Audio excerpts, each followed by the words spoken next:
100%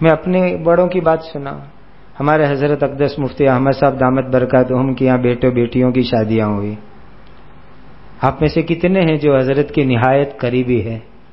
کوئی کہہ سکتا ہے کہ مجھے بیٹے کے ولیمے کی دعوت ملی تھی؟ ہے کوئی ایسا کہنے والا؟ بیٹی کے نکاح میں مجھے دعوت دی تھی حضرت نے. اولئک آبائی فجئنی بمثلہم. ہاں یہ تو آپ کہہ سکتے ہیں کہ حضرت کے پوتے نواسوں کی حفظ کی تقریب میں ہم کو کھانے کی دعوت دی گئی تھی. ایسے تو انشاءاللہ بہت ملیں گے. لیکن شادی میں کسی کو مدعو کیا یا باقاعدہ اہتمام سے شہرت سے کسی کی شادی ہوئی ہو حضرت کے گھرانے میں، کوئی کہہ سکتا ہے؟ یہ ہمارے بڑوں کا اسوہ ہے، ہمارے سامنے عمل ہے جس کو ہمیں زندگی کے اندر لانا ہے. بہرحال ہم بہت خوش ہیں کہ آپ حضرات کی زیارت ملاقات کی سعادت حاصل ہو رہی ہے. کچھ آپس کے اندر مذاکرات ہو رہے ہیں اور مفتی ابو بکر صاحب مدظ اللہ العالی بڑے محتاط آدمی ہیں، اسی لیے انہوں نے بہت دبے لفظوں میں کہا. میں بولنے میں بعض مرتبہ مفٹ ثابت ہوتا ہوں، تو میں تو صاف لفظوں میں عرض کر دوں آپ لوگوں کو کہ بھئی جس طریقے سے مادر علمی آپ کو یاد رکھتی ہے، آپ بھی مادر علمی کو یاد رکھیں. مادر علمی کا بھی کچھ حق بنتا ہے، اور انہی حقوق میں سے ایک یہ ہیں کہ جامعہ کے مالیات کا نظام اور جامعہ کی جو بنیادی ضروریات کا جو معاملات ہے اس میں بھی آپ حضرات کچھ دلچسپی لیں. چونکہ ماشاءاللہ میں آپ سب حضرات کا قائل اور معترف ہوں کہ آپ کا حلقہ اثر اور آپ کا دائرہ بہت مضبوط ہے. میں آپ میں سے ایک ایک کو مرشد صورت سمجھتا ہوں، اور مرجع الخلائق مرجع العوام والخواص صرف صورت ہی کے لیے نہیں بلکہ اللہ جانے کہاں کہاں تک آپ کی مرجعیت ہے. تو آپ کی یہ جو ایک مرجعیت والی شخصیت ہے اور جو آپ حضرات کا ایک مقام ہے اور مقبولیت اللہ نے آپ لوگوں کو عطا فرمائی ہے، یہ مادر علمی کے لیے خوشی کی چیز ہے کہ بھائی حضرت مولانا رفیق صاحب کے حلقے میں اتنے ہیں، حضرت مفتی طاہر صاحب کا حلقہ اتنا بڑا ہے، حضرت مفتی ہاشم صاحب کا اتنا بڑا حلقہ ہے، مفتی وسیم صاحب کا حلقہ ہے، فلاں فلاں فلاں، ہر ایک کا ایک بڑا حلقہ ہے. تو یہ تو مادر علمی کے لیے عزت کی چیز ہے کہ بھئی ہماری شاخوں پر اتنے پھل ہے، شاخوں پر اتنے پھل لگے ہوئے ہیں. تو ماشاءاللہ آپ حضرات کی یہ مرجعیت محبوبیت مقبولیت سے جامعہ کو کچھ فائدہ پہنچے، ایسی بھی ہم آپ سے درخواست کرتے ہیں. اور میں تو کہا کرتا ہوں کہ چندے کے کام کو بوجھ مت سمجھو. مشکات شریف آپ نے بھی پڑھی، ہم نے بھی پڑھی، حدیث میں آپ نے پڑھا نا کہ عید الفطر کی نماز سے فارغ ہو کر حضرت نبی کریم صلی اللہ علیہ وسلم جب عورتوں کے مجمع میں پہنچے تو وہاں بھی اسپیشل اپیل کی، یا معاشرۃ النساء، آگے کیا جملہ؟ تصدقنا، یہی تو فرمایا تھا نا. تو اللہ کے نبی صلی اللہ علیہ وسلم جب چندے کی اپیل کرنے میں اپنی شان کے خلاف نہیں سمجھتے، تو ہمیں بھی یہ کام کرنا چاہیے، خوشی خوشی کرنا چاہیے، اپنی سعادت اور نیکی سمجھ کے کرنا چاہیے. بانی جامعہ حضرت مولانا احمد حسن بھام سملکی رحمت اللہ علیہ کیسے مخلص انسان ہوں گے.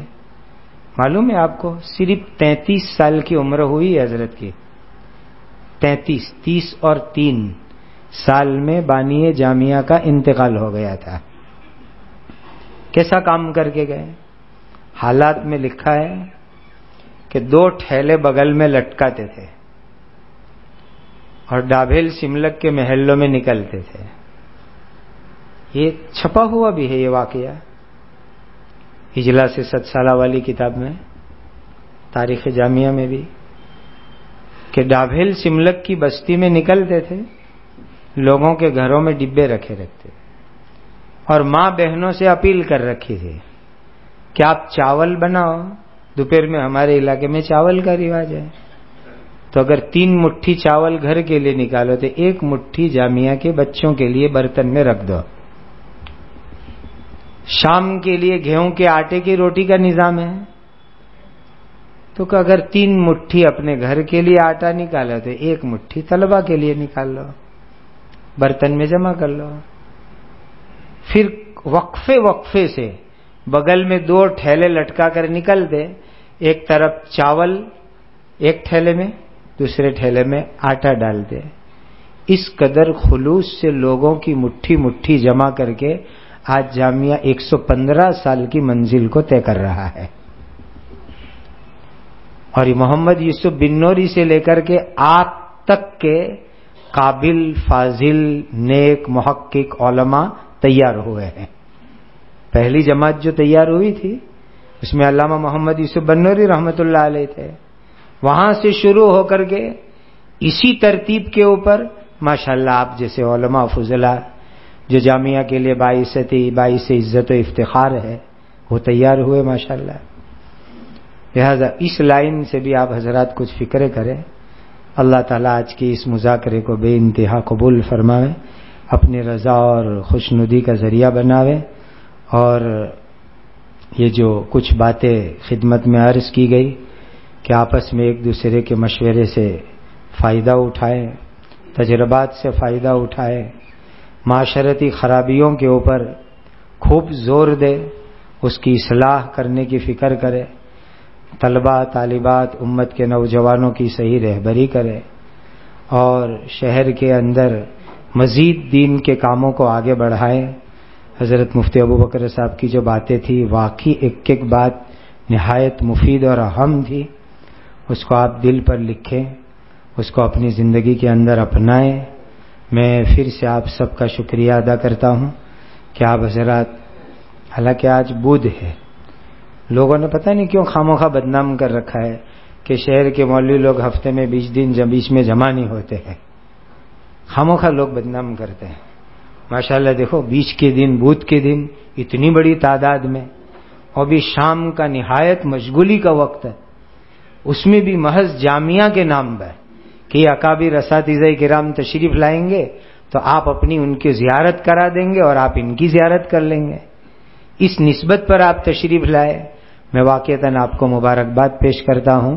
وآخر دعوانا الحمدللہ رب العالمین.